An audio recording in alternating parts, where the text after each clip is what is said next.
Bonjour, aujourd'hui je voudrais aborder un thème sur deux mots qui ont une empreinte particulière pour moi, c'est les mots introverti et extraverti. Et ces deux mots qui ont une empreinte vraiment particulière pour moi parce que je me reconnais vraiment en tant qu'introverti dans ce que j'en ai compris et gardé. C'est vraiment quelque chose qui me parle en fait. Et du coup à l'inverse, extraverti, comme c'est quelque chose dans lequel je me reconnais pas, c'est aussi quelque chose qui a une empreinte sur moi. Notamment parce que j'ai pu souffrir, moi quand j'étais enfant, euh, d'avoir l'expérience, le vécu qu'un mouvement extraverti était davantage valorisé. Du coup, je vais préciser ce que ça représente pour moi. Quand je parle de... oui, j'ai envie de préciser aussi que j'ai vraiment envie d'être vigilant. euh, Parce que les mots introvertis et extravertis ont vraiment... ils portent un sens commun en eux. Et j'ai vraiment envie de dépasser l'image de ces mots-là. Aussi parce que moi, je me reconnais en tant qu'introverti et en même temps, dès que je m'identifie à quelque chose, je vois que ça met comme une couche sur moi. Et plus il y a de couches, et plus ça coupe la connexion avec moi-même en fait. Du coup, j'ai vraiment envie de dépasser l'identification pour rentrer dans la substance, l'essence de ce que ça touche en moi. Voilà. Donc pour moi, introverti, je vais vraiment parler d'un mouvement qui va vers l'intérieur. Quand je cherchais l'étymologie du mot, j'ai pas trouvé. Mais quand je l'ai mis sur un traducteur sur Google, en latin introverti, en français ça donnait se tourner vers l'intérieur. Donc pour moi c'est vraiment ce qui va être tourné vers le monde de l'intérieur. Donc ça peut être en moi tout ce qui englobe mes émotions, mes pensées, mes sensations physiques, mes inspirations, mes rêves, tout ce qui est en fait en dedans de moi, sous ma peau, tout ce qui m'appartient, tout ce qui m'habite. Et ça peut aussi être tout ce qui est dans le monde intérieur des autres, donc leurs inspirations, leur vécu. Donc moi je vais vraiment chercher la connexion au niveau personnel, dans le jeu, dans le moi, au niveau intime en fait. Parce que mon corps s'ouvre tout seul dès que je suis dans une connexion comme ça. Par exemple, si une personne se met à pleurer ou si une personne se met à partager quelque chose de vulnérable sur quelque chose de très personnel, moi de suite mon corps va s'ouvrir et je vais comme être impliqué et touché. Et du coup, à l'inverse, quand je parle d'un mouvement extraverti, je parle d'un mouvement qui va vers le en dehors. Donc ça va être tout ce qui va avoir attrait vers l'extérieur, la globalité, la généralité, l'objectivité. Ça peut être par exemple, ah oui, aujourd'hui tout le monde il fait ça, c'est énervant de voir que tout le monde, on a tous ça. C'est des choses très générales en fait. Voilà. Sur des dialogues comme ça, moi je vais avoir tendance en fait à vite avoir mes pensées qui vont partir. Parce que j'ai du mal à voir où se situe la personne, à voir son ressenti. Alors des fois, je vais de suite me sentir touché, même si c'est sur de la généralité, parce que je sais pas, des fois, je vais vraiment rentrer dans le- là où la personne est touchée. Mais à la majorité du temps, je vois que j'ai tendance à avoir du mal à me concentrer, que ça va me demander un effort. Parce que j'ai du mal à me sentir touché ou impliqué sur des expressions ou des dialogues qui sont plus sur de l'impersonnel en fait. Sur du global, où on englobe tout le monde, le général. Donc les grandes phrases, voilà, ce genre de choses.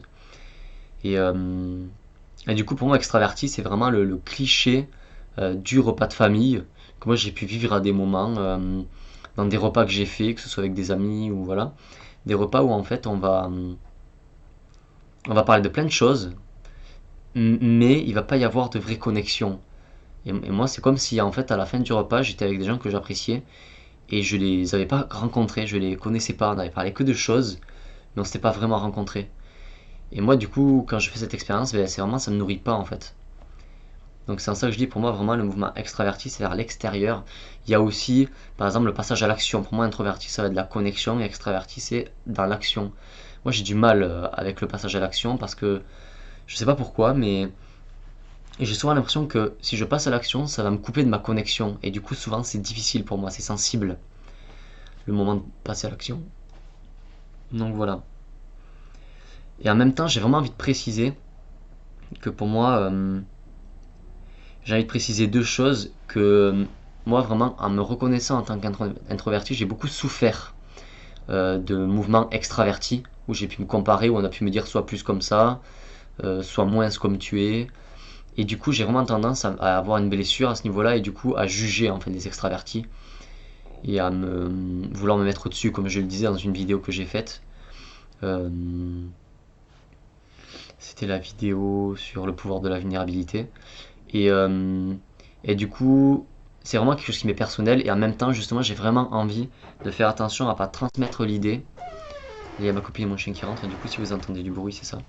J'ai vraiment envie d'être vigilant à pas transmettre l'idée euh, que les introvertis valent mieux que les extravertis et que les extravertis ils sont nuls.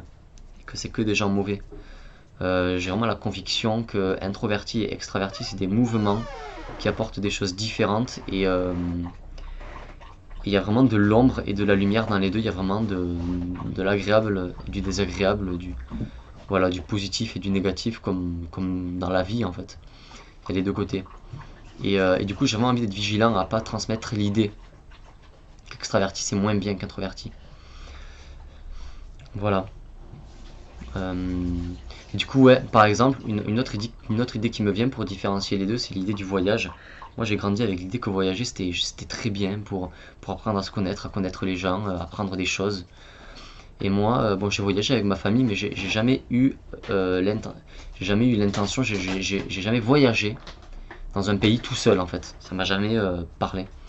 Mais par contre, j'ai vraiment fait un voyage intérieur avec la CNV, avec la connexion à moi. J'ai vraiment vécu un voyage intérieur puissant qui m'a vraiment permis de connecter à toutes les choses que j'ai pu lire ou qu'on dit que le voyage extérieur apporte. Ça me fait penser à la phrase de Gandhi qui dit, là je l'ai plus, mais il dit le vrai voyageur n'est pas celui qui a fait plusieurs fois le tour du monde, mais qui a fait une seule fois le tour de lui-même. Alors moi ça me parle parce que ça rejoint mon vécu, mais j'imagine qu'il y a des gens qui ont plus un mouvement vers l'extérieur, qui en allant dans d'autres pays, en allant vers l'extérieur, vont vraiment se nourrir. C'est des mouvements différents. Et moi je me reconnais vraiment du coup dans ce mouvement vers l'intérieur. Et du coup c'est important pour moi de partager ça, parce que moi j'ai beaucoup souffert d'un mouvement du coup extraverti. Quand j'étais petit, on m'a vraiment dit, ou même en grandissant quand j'étais adulte, j'ai vraiment acquis l'idée à l'école par exemple dans le monde du travail, qu'à l'école ou dans le monde du travail, c'est l'extérieur en fait qui est valorisé. C'est des gens qui vont avoir plus de facilité à parler, à s'exprimer, à se mettre en avant. Et aussi c'est l'image qui va être valorisée. Donc pour, euh, pour, euh, pour donner un exemple là, de ce que je dis, en fait moi j'ai fait une formation, c'est un BPGEPS dans l'animation sociale. C'est une formation pour être animateur du coup social. Il y avait des épreuves du coup, qu'il fallait faire des dossiers.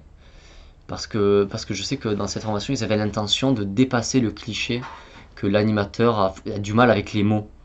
Il a du mal à dire ce qu'il fait. Voilà, une idée reçue. Ils voulaient dépasser ça et du coup, ils axaient pas mal leur truc sur la rédaction. Et donc, moi, j'étais très à l'aise dans la rédaction des dossiers. Parce que moi, j'ai vraiment de la facilité avec l'écriture et avec l'expression au niveau de mes mots. Et, euh, et du coup, il y avait des gens dans la formation qui étaient pas très à l'aise avec le fait de poser des mots ou de mettre en mots ce qu'ils faisaient. Et du coup, ils avaient par exemple leur dossier qui était recalé, qui était en rattrapage. Et c'est marrant parce que je me souviens qu'il y avait une épreuve, il y avait deux formateurs qui venaient nous évaluer en direct sur une animation. Et je me souviens que ces gens-là, ils avaient fait des activités monstrueuses et super. Et je me souviens quand j'en avais parlé, quand j'avais appris ce qu'ils avaient fait, j'étais vachement inspiré, vachement impressionné. Et, euh, Et moi, je me souviens que j'avais fait une animation, j'avais fait le mieux que j'avais pu, mais je me sentais pas à l'aise. Et du coup, dans mon auto-évaluation, j'avais dit que je m'étais chié, j'avais pas dit comme ça, mais voilà. Et j'avais vraiment fait une auto-évaluation du coup sur ce que j'avais vu. Et du coup, le formateur après m'avait validé du coup mon épreuve et il m'avait dit qu'en fait j'avais fait une épreuve pas au top, vraiment pas super, pas génial, mais que j'avais fait une auto-évaluation tellement précise et juste qu'à terme ça allait m'aider à développer des compétences importantes en fait. Et, euh, Et pareil, j'ai pu rencontrer dans du coup l'animation, dans le social, des gens qui avaient une extrême richesse intérieure très forte, avec qui moi je connectais de manière vraiment prononcée. Et en même temps, ils n'avaient pas forcément les mots. Et du coup, ils avaient du mal à être reconnus, à être valorisés. Et souvent, c'est des gens qui du coup faisaient des métiers où ils n'étaient pas pleinement épanouis, où leur potentiel n'était pas pleinement reconnu. Et à l'inverse, j'ai rencontré des gens qui avaient des métiers haut placés parce qu'ils avaient les mots, mais où moi je jugeais, c'était mon jugement, je jugeais qu'ils n'avaient pas la richesse intérieure. Et en fait, j'imagine que c'est parce que dans un mouvement introverti, moi j'ai vraiment tendance à me spécialiser dans l'intérieur, et dans un mouvement extraverti, eh bien, j'imagine que du coup les gens, j'imagine qu'ils se spécialisent dans l'extérieur en fait. Et du coup, ils peuvent davantage laisser des choses que moi j'estime essentielles, comme l'authenticité, la compassion, le fait de prendre en compte les autres. Ils laissaient un peu ça de côté. Par exemple, moi j'ai vu par exemple des directeurs qui géraient des équipes, euh, qui pouvaient piquer des gens ou qui pouvaient ne valoriser toujours les mêmes personnes et ne pas vraiment soutenir d'autres personnes. Et du coup, ça crée comme un déséquilibre en fait. Et bien sûr, j'ai aussi vu des gens qui avaient un mouvement extraverti et qui étaient vraiment à l'aise là-dedans et qui apportaient beaucoup de choses. Mais là, je veux plus parler du fait que moi, j'ai vraiment expérimenté dans le monde dans lequel je vis aujourd'hui que le mouvement extraverti était vraiment valorisé au détriment en fait de la réalité, de la richesse intérieure. Euh, voilà, pour le dire autrement, en gros, avec mes jugements, je vois beaucoup de gens aujourd'hui qui sont dans des métiers haut placés et qui parlent alors qu'ils n'ont pas forcément des choses très intéressantes à dire. Et à côté, je vois des gens qui ont des choses très intéressantes à dire, mais qui n'ont pas forcément les mots pour le dire. Et moi, ça m'a toujours beaucoup touché parce que je trouvais ça injuste en fait. Moi, j'accorde tellement plus d'importance à la richesse intérieure qu'à une apparence, et du coup, j'avais tendance à être touché par ces gens-là.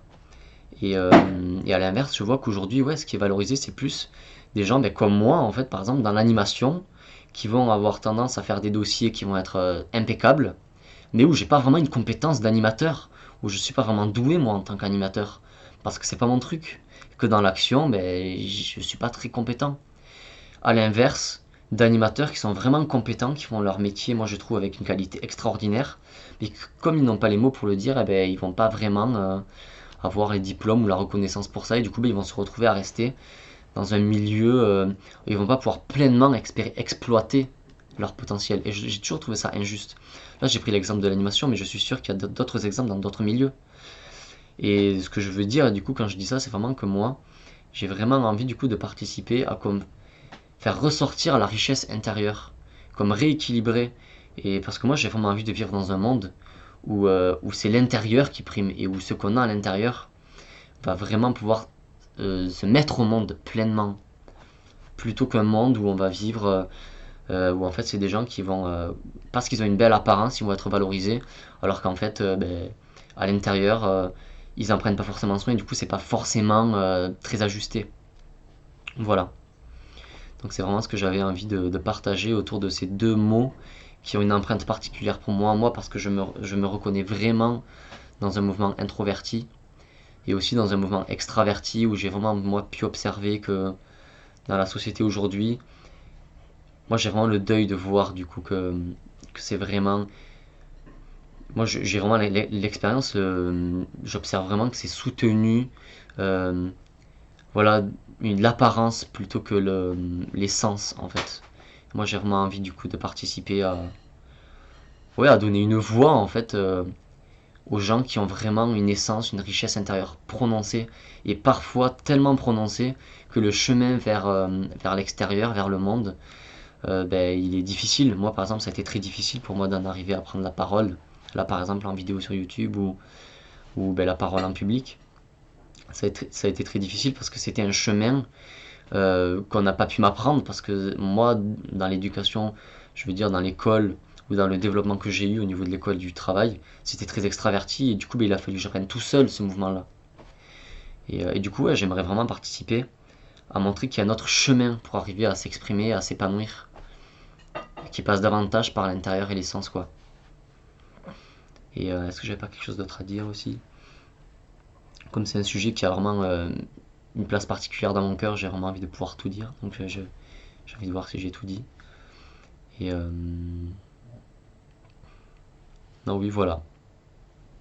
Donc du coup, voilà, j'espère que ça vous aura parlé. Et n'hésitez pas à me laisser un commentaire si vous en avez l'élan. Je vous souhaite une belle fin de journée. Je vous dis à bientôt. Bisous.